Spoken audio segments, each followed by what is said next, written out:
بنگلہ دیش میں 12 فروری 2026 کو ہونے والے عام انتخابات کے لیے انتخابی مہم کا باضابطہ آغاز ہو چکا ہے۔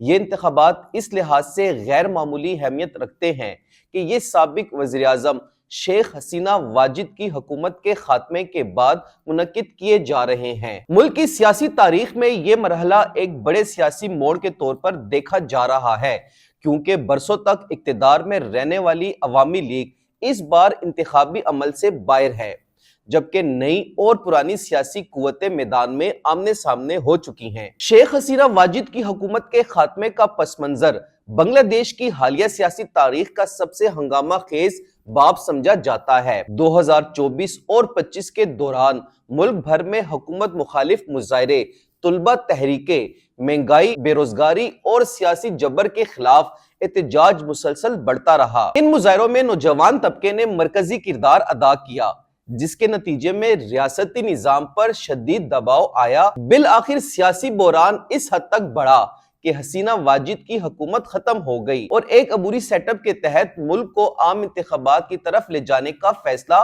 کیا گیا۔ ان حالات میں 12 فروری 2026 کی تاریخ کا اعلان ایک نئے سیاسی دور کے آغاز کی علامت بن گیا۔ انتخابی شیڈول سامنے آتے ہی ملک بھر میں سیاسی سرگرمیوں میں تیزی آ گئی۔ سیاسی جماعتوں، آزاد امیدواروں اور نئی ابھرتی ہوئی سیاسی تحریکوں نے عوامی رابطہ مہم شروع کر دی ہے۔ جلسے، جلوس، ریلیاں اور روڈ شو شروع ہو گئے ہیں، جبکہ دارالحکومت ڈھاکہ ایک بار پھر سیاسی مرکز بن چکا ہے۔ ناظرین، انتخابی مہم کا آغاز سب سے نمایاں طور پر نیشنل سٹیزن پارٹی نے کیا، جو شیخ حسینہ واجد کے خلاف چلنے والی نوجوانوں کی تحریک سے ابھر کر سامنے آئی۔ یہ جماعت خود کو روایتی سیاست کے مقابل ایک متبادل سیاسی قوت کے طور پر پیش کر رہی ہے۔ نیشنل سٹیزن پارٹی نے ڈھاکہ سے اپنی انتخابی مہم کا آغاز کیا، جہاں ہزاروں نوجوان کارکنوں نے شرکت کی۔ پارٹی قیادت کا کہنا ہے کہ وہ پرانے سیاسی نظام، خاندانی سیاست اور طاقت کے ارتقاء کے خلاف جدوجہد کی علامت ہیں، اور ان کا ایجنڈا شفاف حکمرانی، احتساب اور نوجوانوں کو فیصلہ سازی میں شامل کرنا ہے۔ نیشنل سٹیزن پارٹی کی مہم میں سب سے نمایاں نقطہ یہ ہے کہ وہ خود کو حسینہ واجد دور کی پالیسیوں کے رد عمل کے طور پر پیش کرتی ہے۔ پارٹی رہنماؤں کے مطابق گزشتہ حکومت کے دوران سیاسی آزادی محدود ہوئی، اختلافی آوازوں کو دبایا گیا اور ریاستی اداروں کو سیاسی مقاصد کے لیے بھی استعمال کیا گیا۔ ناظرین، اسی بیانیے کی بنیاد پر نیشنل سٹیزن پارٹی نوجوان ووٹرز، شہری متوسط طبقے اور سوشل میڈیا سے جڑے ووٹرز کو متحرک کرنے کی بھرپور کوشش کر رہی ہے۔ دوسری جانب جماعت اسلامی بنگلہ دیش نے بھی دارالحکومت ڈھاکہ سے اپنی انتخابی مہم کا آغاز کر دیا۔ جماعت اسلامی ایک طویل عرصے تک سیاسی پابندیوں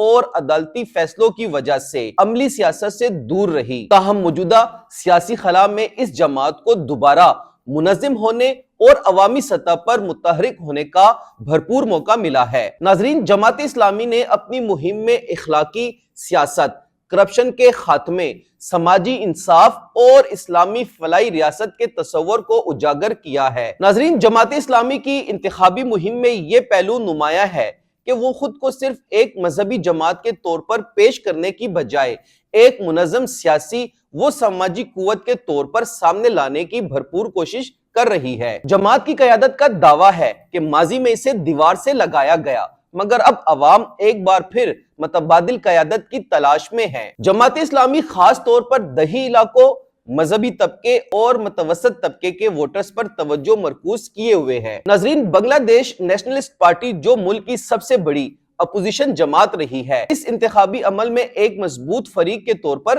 سامنے آنے کی بھرپور کوشش کر رہی ہے۔ پارٹی کے سربراہ طارق رحمان نے ضلع سالٹ میں ایک بڑے روڈ شو کے ذریعے اپنی انتخابی مہم کا آغاز کیا۔ یہ روڈ شو نہ صرف سیاسی طاقت کا مظاہرہ تھا، بلکہ یہ پیغام بھی تھا کہ بی این پی اس بار اقتدار میں واپسی کے لیے بھرپور تیاری کیے ہوئے ہے۔ ناظرین، بی این پی کا سیاسی بیانیہ روایتی طور پر عوامی لیگ کی مخالفت، قومی خود مختاری، جمہوری آزادیوں اور ادارہ جاتی توازن کے گرد گھومتا رہا ہے۔ موجودہ انتخابات میں پارٹی اس موقف کو مزید شدت کے ساتھ پیش کر رہی ہے کہ حسینہ واجد کے دور میں جمہوریت کمزور ہوئی، میڈیا پر دباؤ بڑھا اور اپوزیشن کو کچلا۔ بی این پی نے خود کو ایک ایسی جماعت کے طور پر پیش کیا جو ملک میں دوبارہ جمہوری تسلسل بحال کر سکتی ہے۔ ناظرین، ان تمام سیاسی سرگرمیوں کے درمیان سب سے اہم اور متنازع پہلو سابق وزیراعظم شیخ حسینہ واجد کی جماعت عوامی لیگ کی غیر موجودگی ہے۔ عوامی لیگ پر پابندی عائد ہونے کے باعث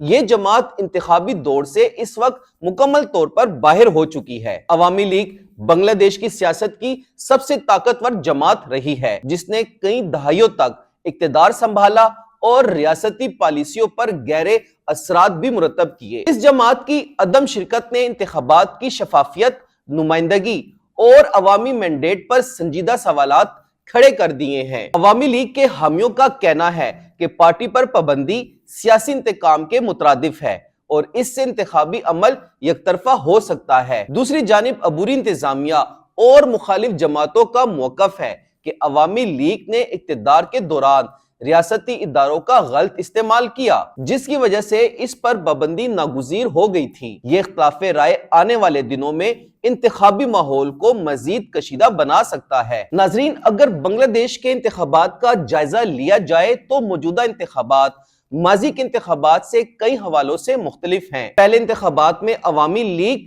اور بی این پی کے درمیان براہ راست مقابلہ ہوتا تھا، جبکہ اس بار طاقت کا توازن بکھرا ہوا نظر آ رہا ہے۔ نیشنل سٹیزن پارٹی جیسی نئی جماعتیں، جماعت اسلامی کی واپسی اور عوامی لیگ کی غیر موجودگی نے سیاسی منظرنامے کو یکسر بدل دیا ہے۔ یہ صورتحال ووٹرز کے لیے انتخابات کو مزید پیچیدہ اور غیر متوقع بنا رہی ہے۔ ماضی میں انتخابی مہم زیادہ تر دو بڑی جماعتوں کے گرد گھومتی رہی ہے، لیکن اب سیاسی بیانیہ زیادہ طاقتور ہو چکا ہے۔ نوجوانوں کے مسائل، مہنگائی، بے روزگاری، انسانی حقوق کی خلاف ورزی، اظہار رائے کی آزادی، ریاستی احتساب جیسے موضوعات مرکز بحث بن چکے ہیں، خاص طور پر نوجوان ووٹرز جو حسینہ واجد مخالف تحریک میں سرگرم رہے، اب فیصلہ کن کردار ادا کرنے کے لیے سامنے آنے کی کوشش کر رہے ہیں۔ ناظرین، سیاسی مبصرین کے مطابق 12 فروری کے انتخابات نہ صرف اقتدار کی تبدیلی کا ذریعہ ہوں گے، بلکہ یہ اس بات کا بھی تعین کریں گے کہ بنگلہ دیش کس سمت میں آگے بڑھے گا۔ آیا ملک ایک نئے سیاسی کلچر کی طرف جائے گا یا پرانی سیاسی کشمکش کسی نئی شکل میں واپس آئے گی؟ اس کا فیصلہ 12 فروری کو بنگلہ دیش کی عوام ووٹ کے ذریعے کرے گی۔ ناظرین، آخر میں یہ کہا جا سکتا ہے کہ بنگلہ دیش ایک ایسے تاریخی موڑ پر کھڑا ہے جہاں ہر سیاسی جماعت خود کو نجات دہندگاہ کے طور پر پیش کر رہی ہے، مگر اصل طاقت عوام کے ہاتھ میں ہے۔ انتخابی مہم کا آغاز ہو چکا ہے، سیاسی بیانیے واضح ہو رہے ہیں اور اب نظریں 12 فروری پر جمی ہوئی ہیں، جب بنگلہ دیش کے عوام یہ طے کریں گے کہ ان کا مستقبل کس کے ہاتھ میں ہوگا۔ ہمیں فالو کریں سوشل میڈیا پر اور وزٹ کریں ہماری ویب سائٹ گاؤں نیوز، ہر لمحہ ہر خبر آپ کے ساتھ۔ دیکھتے رہیے گاؤں نیوز، نیوز دیٹ میٹرز۔